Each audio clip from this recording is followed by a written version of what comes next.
جس کی وجہ سے اسلام دنیا میں سب سے زیادہ پھیلا اور پھیل رہا ہے، وہ یہ ہے کہ اسلام اور نیچر ایک چیز کے دو نام ہیں. سمجھ میں آ رہی ہے بات کہ نہیں آ رہی ہے؟ اسلام اور نیچر ایک چیز کے دو نام ہیں. تبھی قرآن نے کہا فطرت اللہ التی فطر الناس علیہا. کیا مطلب؟ قرآن یہ بتانا چاہ رہا ہے کہ اسلام سے ڈرو مت، وحشت مت کھاؤ. یہ وہ نیچر ہے، یہ وہ فطرت ہے جس پہ میں نے لوگوں کو پیدا کیا ہے. تو نیچر میں تو سکون ہوتا ہے، اس سے وحشت تھوڑی ہوتی ہے. اسلام کے سوا دنیا میں جتنے مذہب ہیں وہ نیچر کو اپیل ہی نہیں کرتے ہیں. تمہیں وحشت ہے، آپ جائیں نا کسی اور مذہب کی عبادت گاہ میں چلے جائیں، آپ عجیب سی وحشت ہوگی آپ کو، یار میں کہاں آ گیا. بار بار جا جا کے آہستہ آہستہ وہ وحشت دور ہوگی. جیسے کسی وحشی درندے کو دیکھ لیں، ڈر جاتا ہے انسان، پھر پالنا شروع کرے تو وہ تو گدھے سے بھی محبت ہو جاتی ہے. بیوی سے پتہ نہیں کیوں نہیں ہو رہی، اس سے بھی ہوتی ہے، لیکن لوگوں کی شکایت آتی ہے بیگم سے محبت نہیں ہے. میں کہتا ہوں یار اتنا عرصہ تو گدھے کے ساتھ رہو، محبت ہو جاتی ہے. اور عورت کو شوہر سے نہیں ہو رہی، اس سے بہتر ہی نہیں ہے گدھا پال لیتی، اس سے پھر بھی محبت ہو جاتی. انسان جس کے ساتھ رہتا ہے آہستہ آہستہ اس سے محبت ہو جاتی ہے. تو اللہ نے اسلام کو دین فطرت بنایا ہے، اس میں سکون ہے. آپ کسی بھی مذہب کی عبادت خانے میں جائیں، کسی بھی مذہب کے، میں مذہبوں کے نام نہیں لے رہا، وہ پھر لوگ وہ کہتے ہیں کہ ہمارے خلاف تقریر ہو رہی ہے. آپ جائیں، آپ کو میں یقین سے کہتا ہوں وحشت ہوگی، بناوٹ نظر آئے گی، اس میں مصنوعی پن نظر آئے گا. لیکن آپ کسی غیر مسلم سے پوچھیں کہ یار ایک دفعہ مسجد جاؤ اور جھوٹ نہ بولنا، سچ سچ بتاؤ تمہیں سکون محسوس ہوا یا نہیں. اگر وہ جھوٹا نہیں ہوگا نا، وہ لازمی کہے گا یار مسجد میں آ کے مجھے سکون محسوس ہوا ہے. مسجد میں کوئی مصنوعی پن نہیں ہوتا. ہمارے نبی صلی اللہ علیہ وسلم نے جو مسجد بنائی، مسجد نبوی، اس میں صحابہ سے یہ نہیں کہا کہ سونے کی اینٹیں لگاؤ، خوبصورت دروازے لگاؤ، کلر کرو، نہ نہ نہ، چھپڑا سا تھا. ایک حضرت عثمان رضی اللہ تعالیٰ عنہ کے دور میں انہوں نے پتھر لگائے، ٹائلیں لگائیں سنگ مرمر کے، خوبصورت مضبوط کرنے کے لیے. لوگوں نے اعتراض کیا کہ بھائی نبی کے دور میں تو پتھر نہیں لگے تھے، آپ کیوں لگا رہے ہیں؟ انہوں نے فرمایا نبی کے دور میں تمہارے گھر بھی کچی مٹی کے ہوتے تھے، اس سے زیادہ نہیں، لیکن آپ اسلام کے علاوہ دیگر لوگوں کی عبادت گاہوں کو جا کے دیکھیں، آپ حیران ہو جائیں گے. برما میں بدھسٹ کے عبادت گاہ میں گیا، اتنا سونا لگا ہوا ہے، اتنا گولڈ، اور اتنی بڑا ان کا جو عبادت گاہ تھی نا، اتنا بڑا تھا وہ کمرہ ان کا، پبلک مارکیٹ سے کیا تھی، اور سکون نہیں تھا، ایک عجیب وحشت. انہوں نے اٹریکشن کے لیے بہت ساری چیزیں لگائی ہوئی ہیں، خوبصورت بت بھی بنائیں گے، وہ مور بنایا ہوا ہے، چیتا بنایا ہوا ہے، بندر بنایا ہوا ہے، اور خوبصورت پھول، لیکن وہی ہے اٹریکشن، پھر بھی سکون نہیں ہے. مسجدیں دیکھو سیدھی سادھی، فرش، کرسیاں بھی نہیں. اب تو یہ آنے لگی لوگوں کے گھٹنے، یہ جو کوکنگ آئل ہے نا، کھا کھا کے گھٹنے لوگوں کے بیکار ہو گئے. تو ورنہ مسجدوں میں کرسیاں نہیں. مسجد میں سادگی کتنی ہے بھائی، بادشاہ اور وزیر اور چپڑاسی ایک ہی صف میں کھڑے ہوں گے. کوئی ہے اسلام میں کہ جی یہ والا ایریا جو ہے یہ بڑے لوگوں کا، یہ اس سے نہ سب ایک جیسے. کتنی سادگی رکھی گئی. اس کے باوجود اللہ نے روحانی سکون کہاں رکھا ہے؟ مسجد میں رکھا ہے. سکون مسجد میں رکھا ہے اللہ تعالیٰ نے. تو میں یہ عرض کر رہا تھا کہ اسلام کی سب سے بڑی خوبی کیا ہے؟ یہ دین فطرت ہے. کیا مطلب فطرت کا؟ یہ آپ کو وہ باتوں کا حکم دیتا ہے جو آپ کی نیچر بھی کہتی ہے کہ یہ کام کرو. کبھی ایسی چیز کا حکم نہیں دیتا جو آپ کی نیچر کو اپیل نہ کرے. مثال کے طور پر کلوا من الطیبات واعملوا صالحا، قرآن کہتا ہے پاکیزہ کھاؤ اور اچھا عمل کرو. کھاؤ بھی کیا؟ پاکیزہ. اسلام میں کوئی ایسی چیز کھانے کی اجازت ہے جسے کھاتے ہوئے آدمی کو الٹی، کوئی دوسرا مذہب والا دیکھے تو کہ کیا کھا رہے ہو تم، ہیں؟ کوئی ہے ایسی چیز؟ دوسرے مذہب میں بہت سی ایسی چیزیں ہیں، وہ کھا رہے ہو، آپ ان کو دیکھ لیں تو آپ کو کیا آ جائے گی؟ الٹی آ جائے گی. اور یہ آپ کے نیک ہونے کی علامت ہوگی کہ آپ کو شریف ہونے کی علامت ہوگی. شراب دیکھ لو نا، شراب جس نے کبھی نہ پی ہو، اور شرابی کے منہ کو دیکھا کرو آپ، کبھی کیس آنکھوں کو دیکھا کرو، اس کی آنکھوں میں رونق ہوتی ہے، شرابی کی چمک ہوتی ہے، ایک نور ہوتا ہے. کہ آپ کے چہرے کے بھائی شرابی ہے ماشاءاللہ یار چہرے پہ ایسا نور برس رہا ہے آپ کے, کبھی دیکھا آپ نے؟ لیکن بزرگوں کے چہرے پہ نور دیکھا ہے آپ نے کبھی؟ بولتے کیوں نہیں, بڑی رونق ہوتی ہے. حالانکہ نہ وہ بیوٹی پارلر سے تیار ہو کے آئے ہوئے ہوتے ہیں. عام طور پہ دولہا کیا کرتا ہے, بیوٹی پارلر جاتا ہے, داڑھی بھی شیو کرے گا, مونچھیں بھی شیو کرے گا, پورا الٹے استرے سے پورے منہ کو گھما کے گھسائی ہوگی, پھر اس کی ایسا ہوتا ہے کہ نہیں ہوتا, اس کی گھسائی ہوتی ہے, اس کے پتہ نہیں کیا کیا اصطلاحات استعمال ہوتی ہیں. ایک لفظ ہے بہت مشہور لفظ ہے فیشل, فیشل فیشل فیشل, ابے صحیح پروناؤنسیشن بلوایا کرو. فیشل نا فیشل, یہ امریکہ سے آئے, یہ صحیح بتائیں گے جی. فیشیل یہ امریکہ سے آئے بھائی, جو ماہر ہوتے ہیں وہ ان سے ان کی بات کریں. ہماری انگلش کا یہاں کا کوئی بھروسہ نہیں. میں کہتا تھا ویورشپ, ویور, تو کسی نے مجھے بتایا ویور نہیں ہوتا, پتہ نہیں ویور ہوتا, ابھی مجھے صحیح بھی یاد نہیں انہوں نے کہا. میں نے کہا اگر میں یہ بولوں گا یہاں لوگ بولیں گے غلط بول رہا ہے, تو خیر میں دوبارہ ان سے پوچھوں گا یہ صحیح تلفظ ہے کیا. تو ہمارے استاذ نے بتایا تھا پروناؤنسیشن نا, تو کسی نے بتایا پروناؤن تو ٹھیک ہے, پروناؤنسیشن جب ہوگا تو پروننسیشن ہوتا ہے. تو وہ ہم تو یہیں سے انگلش سیکھ رہے ہیں نا, تو پھر وہ ایسی انگلش ہے گی بھائی ہمیں تو دیسی قسم کی. تو خیر, تو دولہا کو لے جا کے جو بھی کرواتے ہیں, مشکل سے نکل رہا ہے میرے منہ سے, اتنی مشکل تو کروانا نہیں ہے جتنے مشکل سے یہ لفظ نکل رہا ہے. تو وہ جو بھی ڈینٹنگ پینٹنگ کا کام ہوتا ہے اس کا, ہم نے بہت دولہے, میں تو نکاح پڑھاتا ہوں نا, بہت دولہے دیکھے ہم نے, اتنے دولہے ہم نے دیکھے ہیں, خود کئی دفعہ دولہا بنے اور پھر دیکھے بھی بہت ہیں. تو دولہا سے زیادہ ہمیں نہیں کوئی سمجھ سکتا, یعنی ہم جتنا دولہا کو سمجھ سکتے ہیں اتنا آپ نہیں سمجھ سکتے. دولہوں کے چہروں کی کیفیات, ہم نے سینکڑوں نکاح پڑھائے ہیں, دولہوں کی کیفیات کیسی ہوتی ہے, نکاح پڑھتے ہوئے خوش ہو رہا ہے, اندر گھبرا رہا ہے, یہ سب چیزیں ہم دیکھتے ہیں. تو یعنی غور کر کے نہیں دیکھتے, خود بخود نظر آ رہی ہوتی ہے. کسی کا تجسس کرنا ٹھیک نہیں. کس کو قبول ہے بولتے ہوئے پسینے چھوٹ رہے ہیں اور کون نارمل بیٹھا ہے. اچھا ایسے دولہے بھی ہم نے دیکھے بڑے خوش ہیں نا, ایسے بھی دیکھے ٹینشن میں ہیں, گھبرا رہے ہیں, اور ایسے بھی دیکھیں نہ خوش ہیں نہ ٹینشن میں, بورنگ نہیں ہوتے, جیسے بورنگ نکاح ہو رہا ہے ان کا, ایسے بیٹھے ہوئے ہیں, قبول نہیں بولا جا رہا. میں نے کہا یار اس کو شادی کی کم بخت کو خوشی نہیں ہو رہی, نہ غم ہو رہا ہے, نہ ایسے نارمل ہو رہا ہے کہ جیسے کوئی کام ہی نہیں ہو رہا, بس ایسے ہی. تو اس سے انسان کا پتہ چلتا ہے کہ یہ بندہ ہے کس ڈیزائن کا آدمی. خیر, تو کیسے جا کے سج دھج کے بالکل ڈینٹنگ پینٹنگ کا کام ہوتا ہے, اچھے پھر بھی نہیں لگ رہے ہوتے. ہم تو ہر طبقے کے ساتھ بیٹھے ہیں, میں دنیا داروں کے ساتھ بھی رہا ہوں, علماء کے ساتھ بھی رہا ہوں. میں قسم اٹھا کے اگر یہ بات کہوں نا کہ غلط نہیں ہے, تو میں نے چہرے پہ رونق صرف اہل اللہ کے بزرگوں کے دیکھی ہے, اس کے علاوہ چہرے کی رونق مارکیٹ سے کیا ہے, شارٹ. کتنا ہی ڈینٹنگ پینٹنگ کا کام کروا لو, کم بخت اچھے ہی نہیں لگتے. پروفیسروں کو بھی دیکھا ہے ہم نے, لیکچرار کو بھی دیکھا ہے, جن سے ہم نے پڑھتے رہے ہیں, حالانکہ ٹیچر تھے ہمارے, ٹیچر کا شریعت میں احترام ہے, لیکن چہرے پہ رونق نہیں ہے, سکون ہی نہیں نظر آتا چہرے پہ. اہل اللہ کے ساتھ بیٹھو, بزرگوں کے ساتھ, اتنی بڑی بڑی داڑیاں ہوتی ہیں ان کی. اب داڑھی اور یہ فشر جو ہے نا, جو بھی ہم فی الحال فشر فرض کر لیتے ہیں, پھر بعد میں اس کو رٹا لگا کے یاد کروں گا. فشر, فیشل, سوری شر تو رے آ گیا آخر میں, فیشل. داڑھی اور فیشل ایک دوسرے کے بالکل اگینسٹ ہے نا. فیشل کا تو مطلب ہی کہ چہرے پہ بال مارکیٹ سے بالکل شارٹ کر دو, بالکل ایسے لگے بالکل زبردست خوبصورت, اور داڑھی اس کے بالکل کیا ہے, اگینسٹ ہے. چہرے پہ بال ببر شیر کی طرح چہرہ بنا لیا آپ نے. لیکن ہم نے دیکھا ہے کہ یار جو تقوی والے علماء ہیں, ہر ایک کی بات نہیں کرنا میں, جو پرہیزگار ہیں, مولویوں میں تو ہر طرح کے لوگ ہوتے ہیں, 1 نمبر بھی ہوتے ہیں, 2 نمبر بھی ہوتے ہیں, جو واقعی اللہ والے ہیں ان کی آنکھوں میں الگ سے ایک روب ہوتا ہے, ان کے چہرے پہ الگ سے ایک وقار ہوتا ہے. ہمارے شیخ حضرت مفتی رشید احمد صاحب رحمہ اللہ تعالی, جب ہم نے فرسٹ ٹائم ان کو دیکھا نا, ہم ان کو بہت دیر تک دیکھتے ہی رہے کہ یار کیا اللہ نے ان کو خوبصورتی دی ہے. حالانکہ ان کی ایج اس وقت تھی 75 سال یا 70 سال ہوگی. 70 سال میں تو ویسے بھی بندہ اچھا نہیں لگ رہا ہوتا, نہیں بوڑھا ہو چکا ہوتا ہے وہ. ہم کہا یار ان کے چہرے پہ رونق دیکھو, اور ایسا وقار, اتنا چہرے پہ رونق.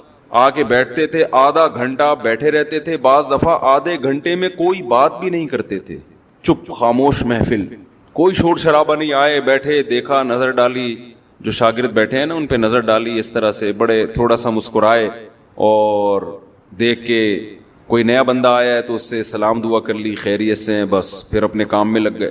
وہ آدھے گھنٹے میں یار ایسا سکون ملتا تھا, نہ کوئی بات ہو رہی ہے, نہ کوئی شور شرابہ ہو رہا ہے, نہ کوئی میوزیکل شو ہو رہا ہے, نہ کوئی پینے پلانے کی محفل ہو رہی ہے. لوگ کہتے ہیں اس کے بغیر انسان خوشی نہیں رہ سکتا.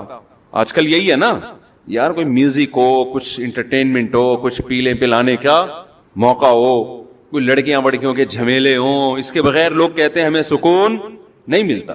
تو ہم نے تو یار ایسی محفلوں میں سکون دیکھا. ہم تو مس گیدرنگ والی شادیوں میں بچپن میں گئے ہیں, لیکن پھر ہم نے توبہ کر لی, چھوڑ دیا. ہم نے وہ ماحول بھی دیکھا ہے, زیادہ آگے کا ماحول نہیں دیکھا, وہ نائٹ کلبوں والا اللہ نے بچایا ہوا ہے. ٹھیک ہے نا, کہیں آپ سمجھے پتہ نہیں مجھ سے آپ کیا کچھ کر کے بیٹھے ہوئے ہیں, تو اس سے آگے نہیں گئے, بس اسی سے پہلے ہی ٹن لے کے آ گئے, اللہ نے بچا لیا.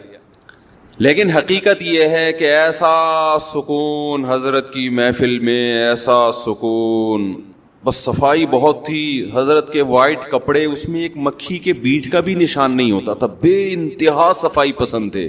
آئے بیٹھے, تھوڑی دیر کوئی نصیحت کی, 2 باتیں کی, 2 بول بولے اور چلے گئے آدھے گھنٹے.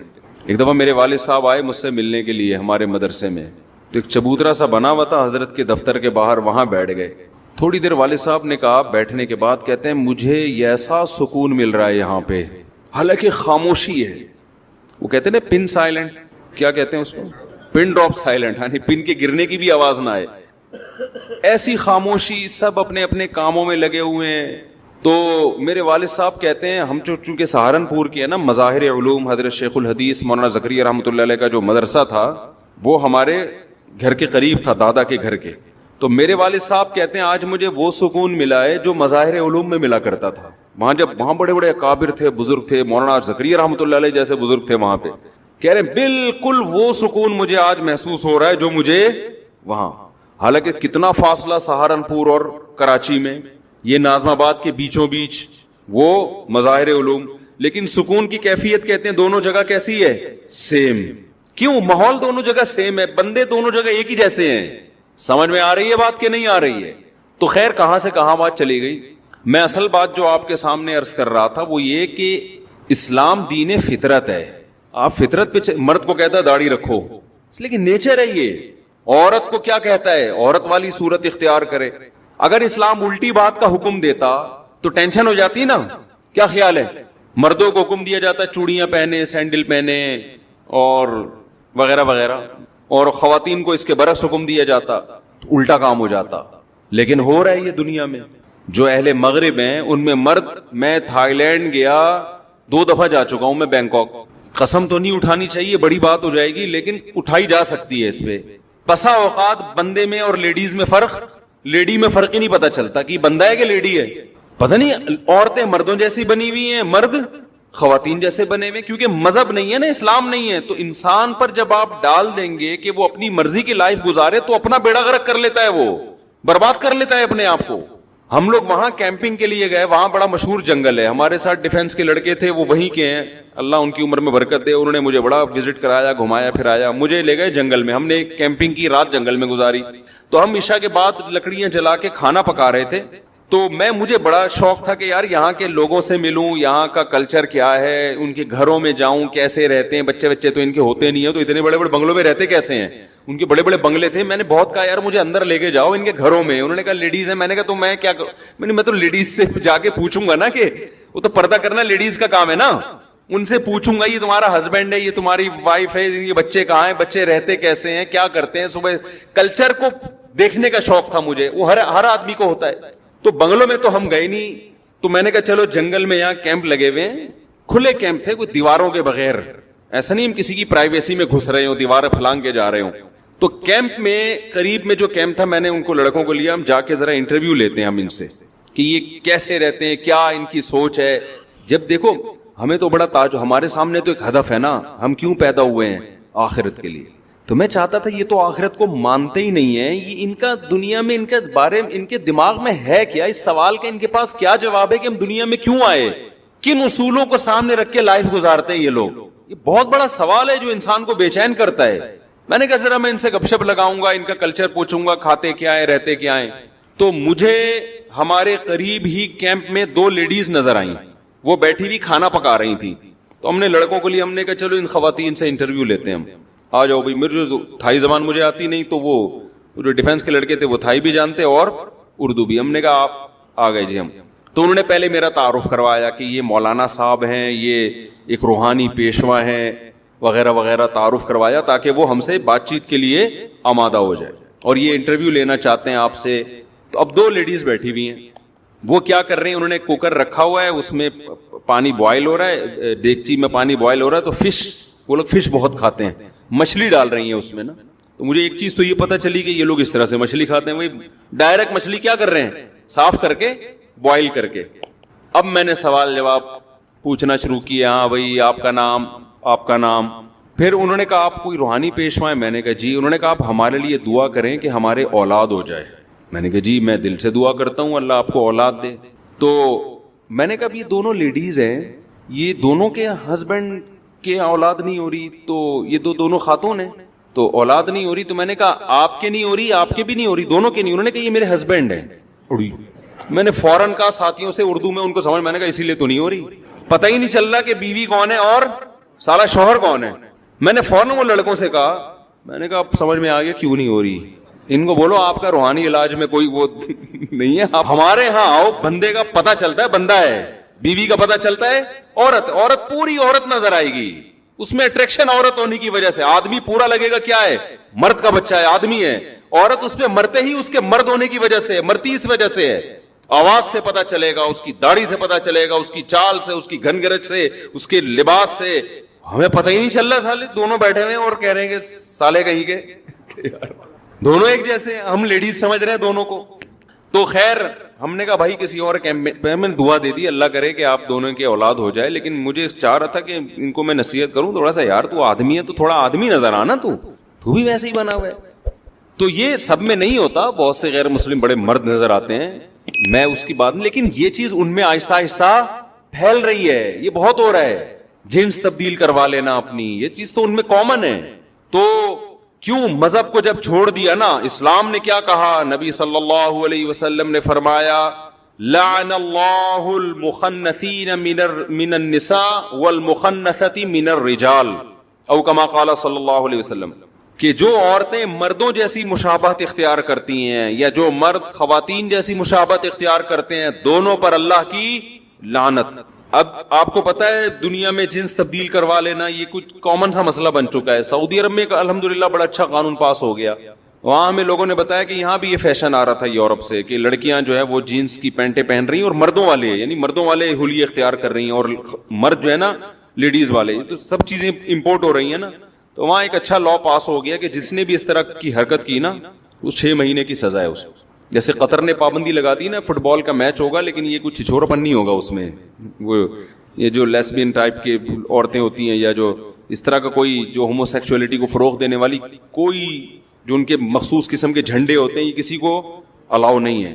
تو خاندانی کام کیا قطر نے. خیر, تو میں آپ سے عرض کر رہا ہوں اسلام کی سب سے بڑی خوبی کیا ہے, یہ آپ کو کس پہ لے کے آتا ہے, آپ کی نیچر پہ لاتا ہے, اس سے آپ خوش رہتے ہیں.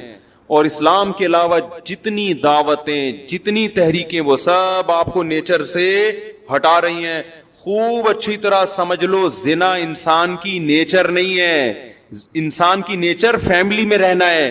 یہ جو گرل فرینڈ بوائے فرینڈ کا دنیا میں, انڈیا میں پہلے نہیں تھا, اب انڈیا میں تو بہت عام ہو گیا گرل فرینڈ بوائے فرینڈ.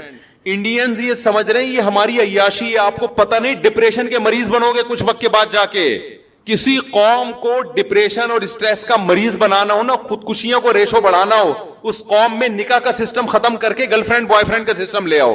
بلکہ نکاح کو ختم ہی نہ کرو, گرل فرینڈ بوائے فرینڈ کو پروموٹ کرو, نکاح خود بخود ختم ہو جائے گا. اور اس کے بعد انسان میں اور درندوں میں کوئی فرق نہیں رہے گا. یہ مزے 2 دن کے اچھے ہوتے ہیں, اس کے بعد ڈپریشن میں جاتا ہے آدمی. دیکھو اللہ نے 2 قسم کے جانور پیدا کیے. کچھ جانور ایسے ہیں جو پیرنگ کی شکل میں رہتے ہیں, پیر ہوتے ہیں ان کے, اور کچھ جانور ایسے ہیں گدھے گھوڑے جیسے. یہ جانوروں میں بھی ملتا ہے آپ کو. کبوتر اور کبوتری یہ پیر بنا کے رہتے ہیں, جوڑا بنا کے رہتے ہیں. اگر آپ ان کو جوڑا نہ بنانے دو, کبوتر کی نیچر متاثر ہوگی کہ نہیں ہوگی؟ کیا وہ خوش ہوگا اس میں؟ وہ بالغ ہوتے ہی اپنے لیے جوڑا تلاش کرتا ہے کہ مجھے ایک عدد وائف چاہیے, کبوتری چاہیے. کبوتری بالغ ہوتے ہی کیا تلاش کرتی ہے؟ دونوں کا جب ریلیشن ہوتا ہے تو نہ کوئی کبوتری بیچ میں گھستی ہے اور نہ کوئی بولو کبوتر, یہ نہیں گھس سکتے, سوال ہی پیدا نہیں ہوتا. یہ دونوں رہتے ہیں انڈے بچے بڑے کر کے.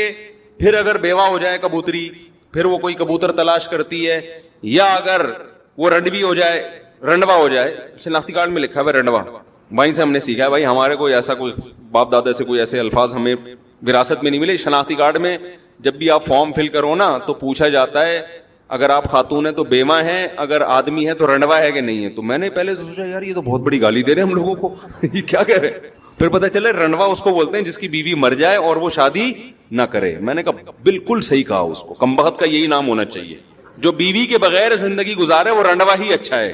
میں نے کہا یہ نادرا والوں نے زندگی میں ایک کام بڑا خاندانی کیا, اس کو جو رنڈوا کا لقب دیا ہے نا, کیونکہ آپ اگر بیوی مر گئی اور آپ پھر بھی بیوی کے بغیر ہیں تو یہ اس کے آپ کے خاندانی ہونے کی دلیل نہیں ہے. یہ اس کی علامت ہے کہ آپ کو خاندانی آدمی نہیں ہو.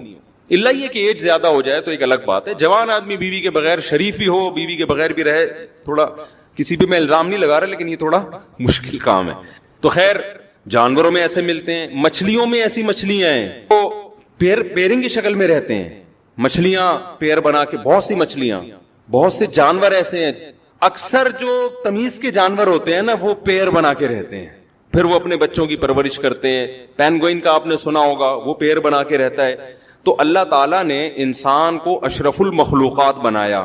تو اللہ نے انسان کی جو لائف ہے نا کہ ان کی نسل کیسے بڑھے گی, اس کے لیے دونوں راستے تھے کہ بھئی یا تو گدھے گھوڑوں کی طرح ان کو چھوڑ دیا جائے یا پیرنگ کی شکل میں رکھا جائے. تو مہذب راستہ کون سا تھا؟ پیر بنا کے. تو اللہ نے انسان کی فطرت کیا بنا دی؟ بولو نا, یہ بنا دی کہ پیر بنا کے رہے گا. ایسا نہیں ہو گدھے گھوڑوں کی طرح کبھی ادھر منہ مار رہا ہے, نا نا نا نا, پیر بنا کے.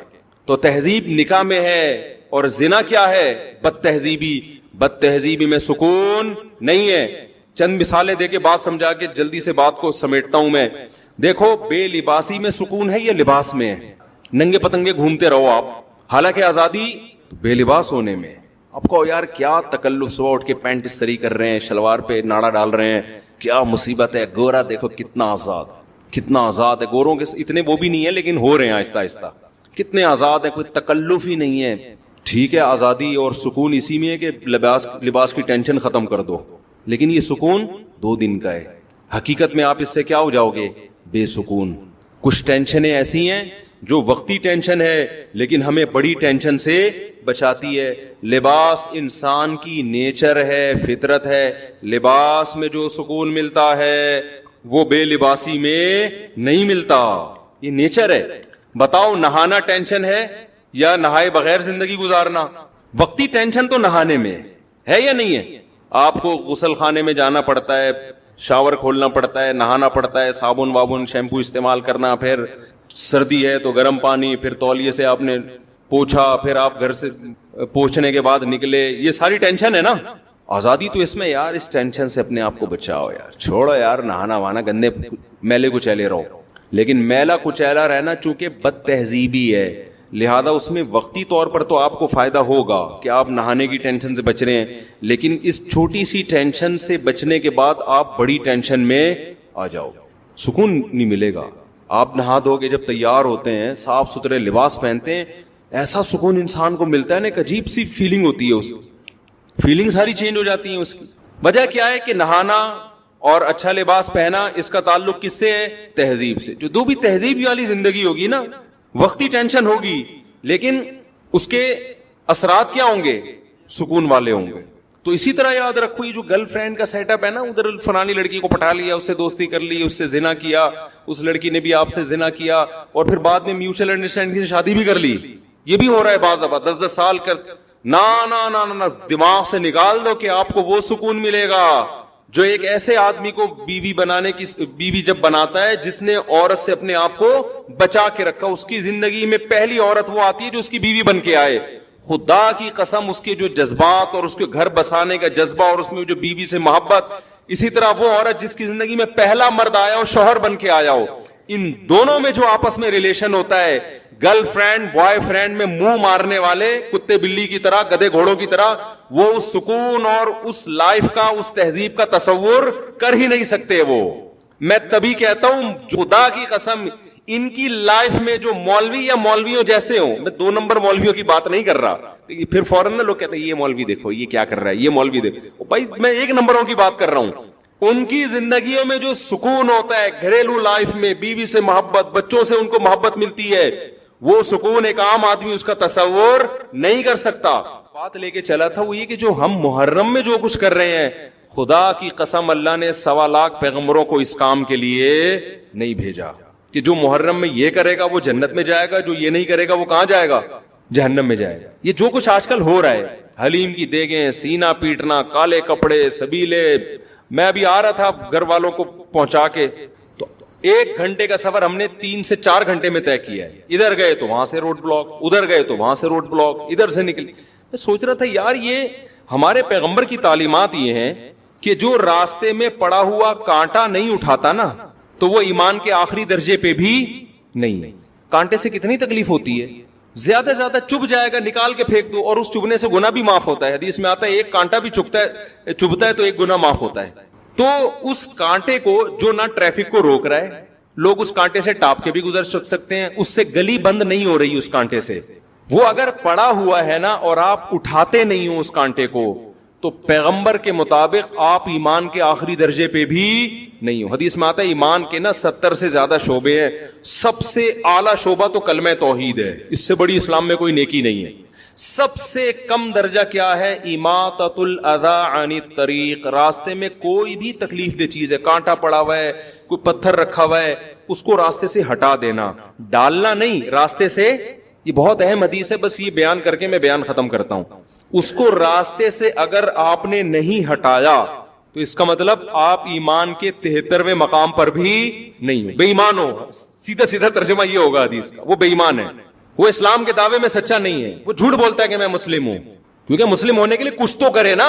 دیکھو ایک آدمی کہتا ہے میں ہندو ہوں، نہ وہ گائے کا پیشاب کو مقدس سمجھتا ہے، نہ وہ گائے کو مقدس سمجھتا ہے، نہ وہ کبھی مندر جاتا ہے، نہ کبھی کسی پنڈت سے وہ جو بھی ہوتا ہے جا کے ان کی آشیرواد لینا کہلاتے ہیں، کیا کہتے ہیں، وہ بھی نہیں کرتا، نہ وہ ہولی وہ جو ان کی جو ہوتا کچھ بھی نہیں کرتا۔ تو ہندو کہیں گے تو بھائی تو کس بات کا ہندو بنا ہوا ہے، کہیں گے نا کچھ تو تھوڑا سا تو ایسا کر، کوئی لک تو آئے نا، تھوڑا سا ہندو لگے تو۔ ایک عیسائی ہے، نہ وہ عیسیٰ کو نبی مانتا ہے، نہ وہ بائبل کو کبھی زندگی میں پڑھتے ہوئے دیکھا، نہ کبھی زندگی میں اس کو کسی نے چرچ جاتے ہوئے دیکھا، اور نہ کبھی اس کو کرسمس مناتے ہوئے دیکھا۔ لوگ پوچھتے ہیں تیرا مذہب کیا ہے، وہ کہیں گے وہ کہتا ہے عیسائی۔ لوگ کہیں گے یار کچھ اور مذاق کر لے ہمارے ساتھ، یہی کہیں گے نا، یہ بھی مذاق کا ٹائم نہیں ہے، یہی کہیں گے نا کہ کچھ تو عیسائی شو کرنے کے لیے کبھی تو چرچ چلا جا تو، یا کرسمس ہی میں شو کر دے کہ میں کرسچن ہوں، تو کبھی تو کچھ تو ایسا دکھانا جس سے لگے کیا ہے تو۔ ہر مذہب میں کچھ نہ کچھ ایسا مذہب والے کرتے ہیں کہ کوئی پورا فالو کر رہا ہے، کوئی آدھا کر رہا ہے، کوئی 1% کر رہا ہوتا ہے، تو کچھ تو ہوتا ہے نا۔ تو پیغمبر صلی اللہ علیہ وسلم کی جو حدیث ہے نا، اس کا مفہوم کیا ہے کہ جس میں اتنی بھی سینس نہیں ہے، لوگوں کے ساتھ خیر خواہی کا اتنا بھی جذبہ نہیں ہے۔ ہم یہ نہیں کہہ رہے کہ روزانہ لوگوں کو کھانا کھلاؤ، دیگے کھلاؤ، وہ بھی اسلام کا حکم ہے، لیکن اگر کچھ بھی نہیں کر رہا تو آخری درجہ جس سے وہ کم از کم یہ کہہ سکتا ہے کہ آئی ایم اے مسلم، میں کیا ہوں، یہ مسلم ہوں۔ تو میں یعنی اتنا دکھانے کے لیے نا آخری مقام یہ کہ کمبخت جب تو راستے میں جا رہا ہے نا اور کانٹا نظر آئے، تجھے پتا ہے کسی کے چبھ سکتا ہے، یہ کوئی پتھر نظر آیا تجھے پتا ہے کہ یار کسی کی ٹھوکر لگ جائے گی، اس کو اٹھا کے، ہم یہ نہیں کہہ رہے کہ عیدی سینٹر میں جمع کراؤ جا کے، اس کو اٹھا کے تھوڑا کیا کر دو، سائٹ پہ کر دو۔ اتنا بھی اگر تمہارے اندر جذبہ نہیں ہے تو اس اپنے آپ کو مسلم کہنے کے تکلف کی بالکل ضرورت نہیں ہے۔ سمجھ میں آ رہی ہے بات کہ نہیں آ رہی؟ یہ حدیث کا صحیح ترجمہ کر رہا ہوں میں، صحیح حدیث کا صحیح ترجمہ۔ اب آپ مجھے ایک بات بتاؤ، اس کانٹے سے گلی بند ہو رہی تھی؟ بولو نا، ٹریفک جیم ہو رہا تھا اس سے، کسی عورت کا حمل ضائع ہو رہا تھا اس میں، کوئی ہارٹ پیشنٹ ہسپتال پہنچنے سے پہلے مر رہا تھا، کچھ بھی نہیں ہو رہا تھا، اور وہ پھینکا بھی نہیں آپ نے، پھینکا کسی اور نے۔ حدیث میں کسی اور کی بھی غلطی تلافی کون کرے گا؟ آپ، وہ بے وقوف ہے تو آپ تھوڑی بے وقوف ہیں۔ اس کانٹے کو اگر آپ نے راستے سے نہیں ہٹایا، اس پتھر کو سائڈ پہ نہیں کیا، تو حدیث کے مطابق آپ کیا ہیں؟ صحیح ترجمہ یہ ہو کہ بے ایمان ہیں آپ۔ مجھے بتاؤ، جو کانٹا پھینک رہا ہو راستے میں وہ کیا ہوگا؟ جو ہٹا نہیں رہا، ایک وہ ہے جو ہٹائے بغیر گزر جاتا ہے، لیکن دوسرا وہ ہے جو راستے میں کانٹا کیا کر رہا ہے؟ پھینک رہا ہے، جو باقاعدہ کیلے کا چھلکا راستے میں پھینکتا ہوا جا رہا ہے، یا جو راستے میں پتھر لا کے رکھ دیتا ہے، وہ ایمان والا ہو سکتا ہے؟ بولو نا بھائی، یہ تو اس سے بھی زیادہ بدبخت ہے کہ جو کانٹا پراپر طریقے سے پھینک رہا ہے باقاعدہ۔ نبی تو جو نہ ہٹائے اس کو مومن نہیں کہہ رہے، جو پھینکے وہ کہاں سے مومن ہو گیا؟ اور آپ بتاؤ جو وہ کام کرے، حالانکہ اگر کوئی کانٹا پھینک کے چلا جاتا ہے اس سے بھی ٹریفک جیم نہیں ہوتا، ایک گلی بھی بند نہیں ہوتی، گلی میں بھی محلے میں لوگ زیادہ سے زیادہ کانٹا پھلانگ کے چلے جائیں گے, کوئی بڑا نقصان نہیں ہو رہا. بہت بڑا نقصان یہ ہوگا کہ وہ لگ جائے گا کسی کے, یہی ہوگا, اس سے زیادہ کچھ نہیں ہوگا, تو نکال کے پھینک دے گا باہر, یہی ہوگا نا. لیکن آپ مجھے بتاؤ ایسی ایکٹیویٹیز ربیع الاول ہو یا محرم ہو یا سفر ہو یا کوئی بھی ہو, میرا مقصد کسی مکتبہ فکر پہ طنز کرنا نہیں ہے, میرا مقصد اسلام بتانا ہے. وہ میں کروں تو بھی غلط ہے, وہ شیعہ کریں تو بھی غلط, وہ بریلوی کریں تو بھی غلط, وہ اہل حدیث کریں تو بھی غلط, وہ دیوبندی کرے تو بھی غلط, وہ کوئی بھی کرے تو بھی غلط ہے. وہ کیا ہے؟ ایسا کام کرنا جس سے راستے کیا ہو جائیں, بند ہو جائیں, جس سے آپ کے پورے ملک کا نظام کیا ہو جائے, معطل. تو کیا یہ پیغمبر کی تعلیمات ہو سکتی ہیں؟ یہ ربیع الاول میں بھی غلط ہے. آپ جا رہے ہوتے ہیں, اچانک یہاں سے راستہ بند, پولیس والے کہہ رہے ہیں ادھر سے جاؤ, ادھر سے گئے وہاں سے راستہ بند, ادھر سے جاؤ. 1 گھنٹے کا سفر 2-3 گھنٹے میں, اور بعض دفعہ تو پہنچتے ہی نہیں ہے لوگ, کیونکہ راستے تو محدود ہے نا. تو یہ جو ہم گلیاں بند کروا رہے ہیں, پوری روڈیں جام کروا رہے ہیں, یا تو آپ کہہ سکتے ہیں کوئی بڑا مطالبہ ہو نا آپ کے پیش نظر, تو بڑی مصیبت سے بچنے کے لیے اسلام کہتا ہے چھوٹی مصیبت کو برداشت کیا جائے. آپ نے ملک میں انقلاب لے کر آنا ہے جی, آپ حکومت کے خلاف کوئی دھرنا دے رہے ہیں, بہت بڑا دھرنا, اور آپ کا خیال ہے کہ یہ حکومت باقی رہی تو ملک کا بیڑا غرق ہو جائے گا. یہ بڑے مفاد کے پیش نظر چھوٹا مفاد کیا جا رہا ہے, بولو, برداشت. جیسے گلی میں کنسٹرکشن کا کام ہو رہا ہے, روڈ ڈل رہی ہے, اس میں آپ پورا کنٹینر لا کے کھڑا کر دیا, اب متبادل راستہ دے دیا, کیونکہ بھائی روڈ بن رہا ہے نا. تو یہ بڑے مفاد کے پیش نظر آپ گلی بند کر رہے ہیں. تو اسلام کا اصول ہے بڑے فائدے کے پیش نظر چھوٹا نقصان برداشت کیا جاتا ہے. تو سیاسی سطح پہ کوئی سمجھتا, اول تو سیاسی دھرنے بھی صرف اپنے کرسیوں کے لیے ہوتے ہیں, لیکن اگر کسی ملک میں خیال ہے بھائی یہ گورنمنٹ کا گرانا ضروری ہے, اس کے لیے بڑا دھرنا دینا ضروری ہے, وہاں ہم اس کو اپریشیٹ کریں گے, یار یہ بہت بڑے مفاد کے لیے چھوٹا نقصان برداشت کیا جا رہا ہے. ربیع الاول یا محرم یا دوسرے مہینوں میں جو مذہبی رسومات ہونی, اس میں کون سا بڑا مفاد ہے ہمارے سامنے؟ اس میں ہم کیا دے رہے ہیں انسانیت کو؟ کیا حضرت حسین کی یہ تعلیمات ہیں؟ کیا رسول اللہ صلی اللہ علیہ وسلم کی یہ تعلیمات ہے جو ہم ربیع الاول میں کر رہے ہوتے ہیں, جو محرم میں کر رہے ہوتے ہیں؟ کیا صحابہ کرام کی یہ تعلیمات ہیں؟ وہاں تو اس کا خیال کیا جا رہا ہے کہ تہجد کے وقت نبی صلی اللہ علیہ وسلم اٹھتے ہیں, اس کا خیال کرتے ہیں آپ کی کسی زوجہ کی آنکھ نہ کھلے. آپ جب گھر میں داخل ہوتے رات کے وقت, سلام اتنی آہستہ آواز سے کرتے کہ کوئی جاگ رہا ہے تو جواب دے دے, سو رہا ہے تو اس کی آنکھ نہ کھلے. اور یہاں آپ دیکھیں ادھر روڈ بلاک, ادھر روڈ, اور یہ سب چیزیں مذہب کے نام پہ ہو رہی ہیں. چائنا میں یہی ہوا, چائنا میں مذہبی آزادی دی گئی, مسلمانوں نے ناجائز فائدہ اٹھایا, دھرنے, جلوس, یہ چائنا نے پابندی لگا دی. کیا لگ گئی وہ پابندی؟ تو اسلام تو میرے بھائی اتنا خیال کر رہا ہے کہ کسی کے کانٹا اگر چبھ گیا نا تو اللہ آپ کے ایمان کو ایمان قرار نہیں دیتا. آپ کی مسٹیک ہے, حالانکہ پھینکا نہیں, آپ نے اٹھایا کیوں نہیں؟ جو کرنے کے کام ہیں وہ کیے نہیں جا رہے. کرنے کے کام کیا ہیں؟ کلو من الطیبات, کھاتے ہوئے دیکھو حلال کھا رہا ہوں کہ نہیں کھا رہا. وَعَمَلُوا صالحا, عمل کرتے ہوئے دیکھو جائز عمل کر رہا ہوں کہ ناجائز کر رہا ہوں. اسی پہ پورا اسلام ہے. انہی 2 چیزوں کا نام اسلام ہے. قیامت میں انہی کے بارے میں سوال ہوگا, اس کے علاوہ کسی اور چیز کے بارے میں آپ سے سوال بولو نہیں ہوگا. اگر آپ کسی اور طرح سے تیاری کر رہے ہیں اپنے آپ کو عاشق رسول یا عاشق اہل بیت کہنے کے لیے, تو یہ آپ کا درد سر ہے. اللہ آپ سے اس پیپر کے بارے میں سوال پوچھے گا جو اللہ نے آپ کو دیا. آپ ایگزامینیشن ہال میں بیٹھے ہو, فزکس یا کیمسٹری کا پیپر ہے, وہ پیپر آپ کے سامنے آیا کہ جی اس کے 100 نمبر, اس کے 100 نمبر. آپ نے فزکس کے علاوہ جو معلومات آپ کے پاس تھی نا میتھمیٹکس کی, وہ ساری آپ نے اس میں چھاپ دی, اور بڑی مشکل معلومات. آپ نے سی اے کیا ہوا تھا, بہترین اکاؤنٹنٹ تھے آپ نے اکاؤنٹنگ کی ایکویشنز اور اس کی جو وہ ایسی زبردست خاندانی 20 صفحے لکھ کے آگے, جو ایسی نالج لکھ کے آگے جو کسی کے پاس بھی نہیں تھی. ایگزامینر کیا کرے گا؟ آپ کو انڈا دے گا. آپ ایگزامینر کے پاس پہنچ گئے, یار میں نے اتنی محنت کی ہے, اتنا مشکل پیپر میں نے لکھ کے آیا ہوں, اور یہ میں سی اے کر کے میں نے یہ تیاری کی ہے. چارٹرڈ اکاؤنٹنٹ بننا کوئی آسان کام نہیں ہے. اس کے بعد میں نے یہ لکھا اور میں نے یہ کیا, اور وہ جو فزکس جو کر کے آئے وہ 2 منٹ کا کام تھا. ایکویشن انہوں نے یاد کی ہوئی تھی رٹا لگا کے, اور کچھ ایکویشن یاد کی ہوئی تھی, وہ سب کر آ کے آ گئے. اور میری اتنی مشکل کام آپ نے 0 دیا. کہا گا بھائی آپ جو مرضی کر کے آئے ہو, ہم تو آپ سے وہ پوچھیں گے جو ہم نے آپ کو پیپر میں دیا تھا.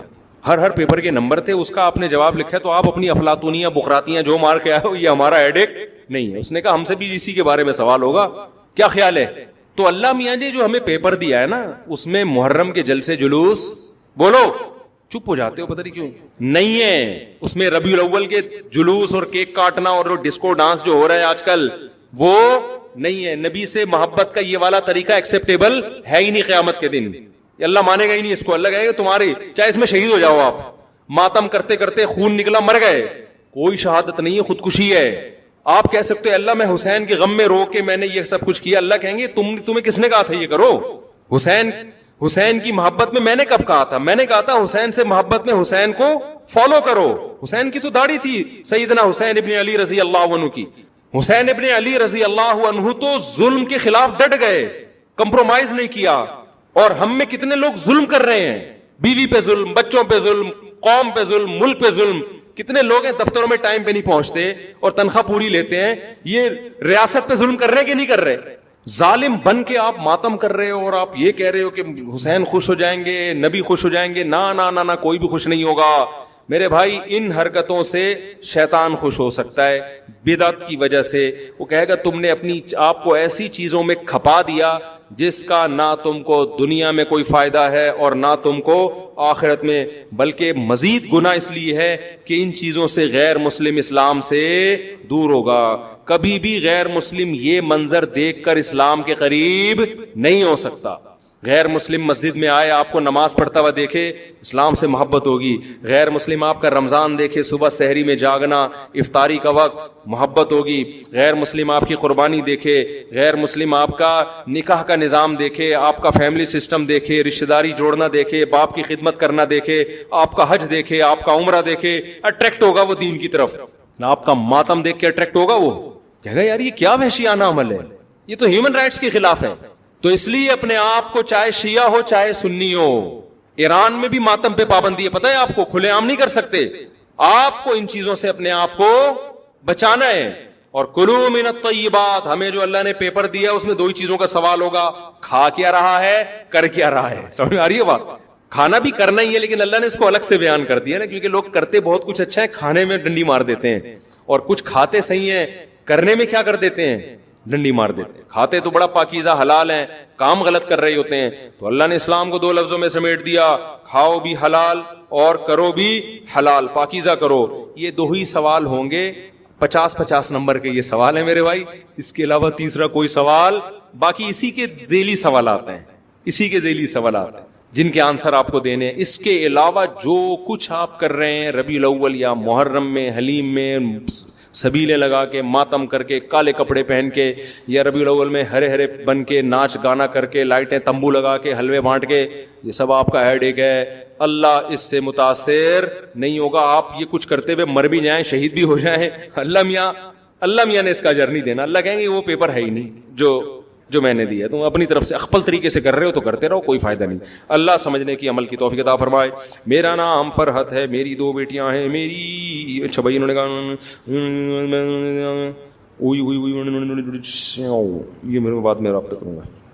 اچھا بھائی مفتی صاحب ہمارے استاذ کے لیے دعا کرو, ان کی شادی ہو جائے, میں حیدرآباد سے پڑھنے کے لیے آیا ہوں, میرے لیے دعا کریں, میرا دل لگ جائے, ان کا دل پڑھائی میں لگ جائے, استاذ کی شادی ہو جائے. اللہ سے دعا ہے کہ دونوں کے کام ہو جائیں, ان کے استاذ کی شادی ہو جائے اور ان کا دل پڑھنے میں لگ جائے. شادی کر لیں تو پڑھنے میں خود بخود دل لگے گا. جب آپ شادی کر لیں گے تو کتاب میں زیادہ دل لگے گا, بیوی کے پاس بیٹھنے میں کم دل. رپورٹ ہے یہ, میں نہیں کہہ رہا ایسا ہونا چاہیے, لیکن جو رپورٹیں آ رہی ہیں مارکیٹ میں وہ اسی قسم کی آ رہی ہیں. سلام کے بعد عرض ہے کہ اللہ کے ناموں میں سے خدا کا لفظ نہیں ہے تو ہم کیوں استعمال کرتے ہیں؟ اللہ کے صفاتی نام ہیں, تو وہ جو صفاتی نام ہے نا اللہ کے, رحمان, رحیم, کریم, تو یہ سارے صفاتی نام یہ عربی میں ہیں, تو یہ محدود نہیں ہے کہ صرف یہی ہیں. جتنے بھی کوئی بھی صفاتی نام ہو جن میں اللہ کی تعریف ہو, چاہے وہ اردو میں ہو, چاہے فارسی میں ہو, چاہے کسی بھی زبان میں ہو, تو جائز ہے. تو خدا کا مطلب بھی جو مستقل بالذات ہو, جو مستقل بالذات ہو. یہ اردو میں یہ کانسیپٹ ہے اس لفظ کا, جو گاڈ ہو, جو معبود ہو. اب لوگ کہتے ہیں خدا اصل میں فارسی سے وہاں سے نکلا ہے, یہ یوں تھا, تو بھائی بھاڑ میں جائے جس سے بھی نکلا ہو. اب کس معنی میں استعمال ہو رہا ہے؟ زبان یہ نہیں دیکھتی کہ یہ لفظ کہاں سے چلا تھا, کن مراحل سے گزر کے کیا ہوا ہے. زبان یہ دیکھتی ہے ابھی کس معنی میں یوز ہو رہا ہے. ڈکشنری میں بھی نہیں دیکھنا چاہیے زبان کو کہ خدا کا ڈکشنری میں مطلب کیا ہے. خدا کا مطلب جب لوگ یوز کرتے ہیں اس وقت اس کا مطلب کیا ہے, تو بس یہی ہے. ڈکشنری بھی عوام سے لیتی ہے. نہیں یاری بات سمجھ میں, ڈکشنری والا یہ نہیں پہلے الفاظ کے مطلب لکھے پھر لوگ وہاں سے لے, ایسا نہیں ہوتا. لوگ کسی لفظ کو کسی معنی میں استعمال کرتے ہیں پھر ڈکشنری لکھی جاتی ہے اور اس میں اس کا ترجمہ لکھا جاتا ہے. مطلب اردو میں وہی ہے جو انگلش میں گاڈ کا مطلب ہے. سمجھتے ہو گاڈ کسے کہتے ہیں؟ معبود کو, جس کی عبادت کی جائے, جو کائنات کو بنانے والا, کریٹر, خالق. تو خالق اردو عربی کا لفظ ہے یا نہیں؟ بنانے والا. اور معبود بھی عربی کا لفظ ہے. تو یہ عربی کا یا تو معبود کا ترجمہ اردو میں ہے یا خالق کا ترجمہ ہے. آج کل کتابوں میں نہ جائیں, کتابوں میں تو بہت کچھ لکھا ہوا ہے, خدا وہاں بھائی جو بھی تھا نا, اب تھوڑی ہے. صحیح ہے نا؟ جیسے ایک صاحب نے کہا کہ ٹائی جو ہے نا وہ 200 سال پہلے انگریزوں نے صلیب کا نشان تھا اور یوں تھا پھر یوں. تو میں نے کہا سب تھا ہو چکا ہے. اب ٹائی کا مطلب ہے صبح آفس جانے سے پہلے اچھی طرح ذرا ڈیسنٹ طرح کے بن گئے, یہ مطلب ہے. اب وہ صلیب ولیب, تبھی تو جیپنیز بھی ٹائی لگاتے ہیں اور جو عیسائی نہیں ہے ہندو بھی لگاتے ہیں ٹائی, حالانکہ وہ تو صلیب کو نہیں مانتے. تو ہم کیوں خام لوگوں کو پیچیدگیوں میں ڈالیں؟ جب ٹائی صلیب کا نشان جس وقت تھا اس وقت ٹائی استعمال کرنا کیا تھا؟ حرام. اگر یہ تھا, میں نہیں کہہ رہا یہ تھا, مان لیا جائے. لیکن اب جب نہیں ہے تو اب دیکھا جائے گا ٹائی کس معنی میں استعمال ہو رہی ہے. سمجھتے ہو کہ نہیں سمجھتے؟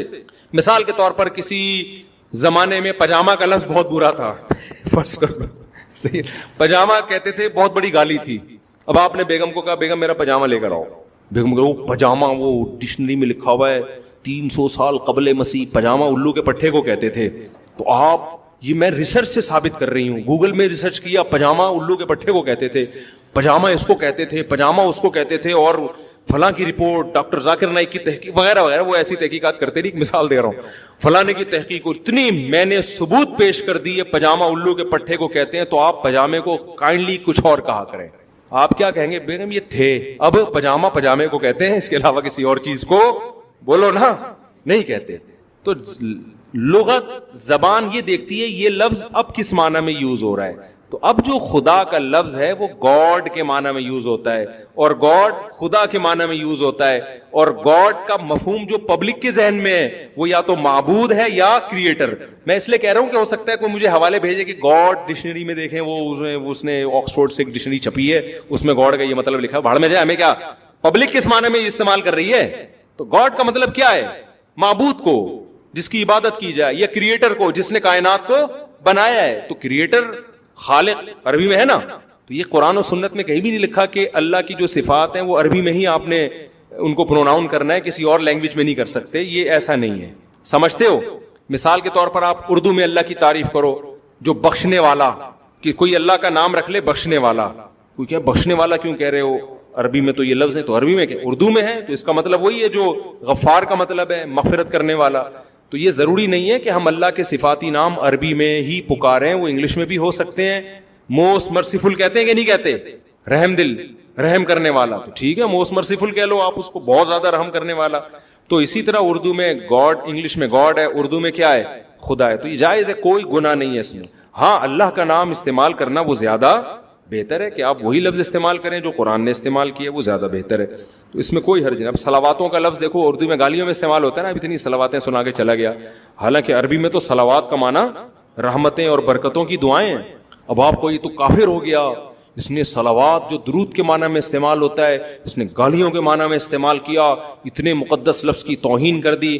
او بھائی, اب جب یہ صلوات جب اردو میں ہے تو یہ عربی والا رہا نہیں ہے, یہ گالیاں ہی ہیں, صلواتیں سنا کے چلا گیا. جب عربی میں آئے گا تو اس کا مطلب کچھ اور ہوگا. عرض ہے کہ لوگوں نے چاند میں زمینیں خرید لی ہیں, ہمارے لیے دعا کریں اللہ میں دنیا میں رہنے کے لیے گھر دے دے. دل سے دعا ہے میرے بھائی, جو چاند پہ جا رہا ہے وہ بھی قبر کے گڑھے میں جائے گا, آپ بحریہ ٹاؤن میں جا کے بھی قبر کے گڑھے میں جاؤ گے. اس لیے زمین پہ جگہ مل جائے ٹھیک ہے, نہیں ملے تو زیادہ ٹینشن لینے کی ضرورت نہیں ہے. 2 بالش کی زمین انشاءاللہ آپ کو مل جائے گی. راحت اندھوری کا بڑا خاندانی شعر ہے, 2 گز صحیح لیکن میری ملکیت تو ہے.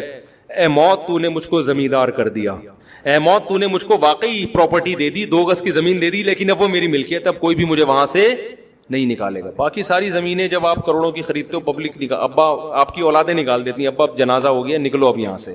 تو 2 گز صحیح لیکن میری ملکیت تو ہے, اے موت تو نے مجھ کو زمیندار کر دیا. لیکن کراچی کے قبرستان میں قبر بھی آپ کی زمین نہیں ہے, آپ مرے فوراً اگلے دن آپ کی پرزے ورزے نکال کے بیچ دیتا ہے.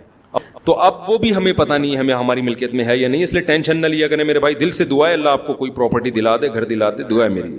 مفتی صاحب خیر ہوئی ہے کہ ای کوڈ کے انہوں نے جائز ہے. بھائی یہ ای کوڈ اور جتنے بھی کھانے پینے کی چیزوں میں کوڈ ہوتے ہیں نا, ان میں سور کی چربی ہے یا نہیں ہے, اس کے بارے میں جامعۃ الرشید کی ایک ادارہ ہے حلال فاؤنڈیشن, گوگل پہ لکھیں حلال فاؤنڈیشن جامعۃ الرشید, جب جائیں گے وہاں ایک کانٹیکٹ نمبر آئے گا, ان سے پوچھیں. باقاعدہ ایک ریسرچ سینٹر کھولا ہوا ہے جو پوری دنیا میں یہی ریسرچ کرتا رہتا ہے بیٹھ کے. میری بہن کا نکاح ہو چکا ہے پر ان کے شوہر کا گھر نہ ہونے کی وجہ سے اسی میں دیر ہو رہی ہے. آپ سے دعا ہے کہ آپ دعا کریں کہ گھر تعمیر ہو, جلد رخصتی ہو جائے. دل سے دعا, اللہ آپ کی ہمشیرہ کا گھر بسائے خیر و عافیت خوشیوں کے ساتھ. اگر کوئی شخص گالی دے تو بولے, تو بدلے میں ہم اسے گالی دے سکتے ہیں, مار سکتے ہیں, گالی نہ دیں. گالی دیں گے آپ کی زبان گندی ہو جائے گی بلا وجہ. چھوٹی موٹی گالی الو کا پٹھا ٹائپ کی یہ چل سکتی ہے, اس کے علاوہ جو آج کل مارکیٹ میں جو گالیاں چل رہی ہے نا وہ بہت ڈینجرس ہے, وہ نہ دیں. نہ مارے تو اچھا ہے, ویسے ماریں گے تو اور دے گا. وہ زیادہ گالیاں کھانے کا شوق ہے تو مار دیں.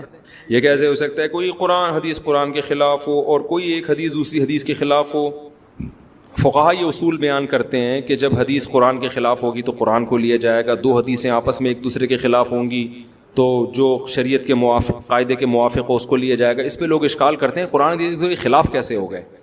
دیکھو قرآن حدیث ایک دوسرے کے خلاف ہوتے نہیں ہیں, بعض دفعہ ہمیں اپنی فہم سے لگ رہے ہوتے ہیں, سمجھ رہے ہیں, یا بعض دفعہ ایک ناسخ ایک منسوخ ہوتا ہے, ایک شریعت کا بعد کا حکم ہوتا ہے, ایک پہلا حکم ہوتا ہے, ہمیں پتہ نہیں ہوتا ان میں پہلے کون سا ہے اور بعد میں کون سا ہے, تو اس سے ہمیں لگتا ہے ایک دوسرے کے معارض ہیں, یا مفہوم ہمیں جو سمجھ میں آ رہا ہوتا ہے اس سے ہمیں ٹکراؤ لگ رہا ہوتا ہے, حالانکہ اللہ کے علم میں دونوں کا مفہوم ایک ہوتا ہے. تو ہمیں اپنے علم کے مطابق بعض دفعہ ٹکراؤ نظر آتا ہے, تو اس کو فقہا کہتے ہیں کہ دونوں ایک دوسرے سے ٹکرا رہے ہیں تو پھر کس کو لیا جائے گا, سمجھتے ہیں, ہماری حیثیت کے حساب سے. مفتی صاحب جہاں میرا رشتہ ہوتا ہے سب کچھ ٹھیک چل رہا ہوتا ہے, اور جب میں آپ سے اپنا نکاح پڑھوانے کی بات کرتا ہوں تو میرا رشتہ وہاں ختم ہو جاتا ہے. ایسا 3 مرتبہ ہو چکا ہے. میری شدید خواہش تھی کہ آپ نکاح پڑھائیں. او بھائی تو شادی کر لے, ان سے بولو مفتی صاحب سے نکاح نہیں پڑھوائیں گے. آپ شادی کارڈ چھپوائیں, اس میں لکھوائیں کہ مفتی صاحب ہمارا نکاح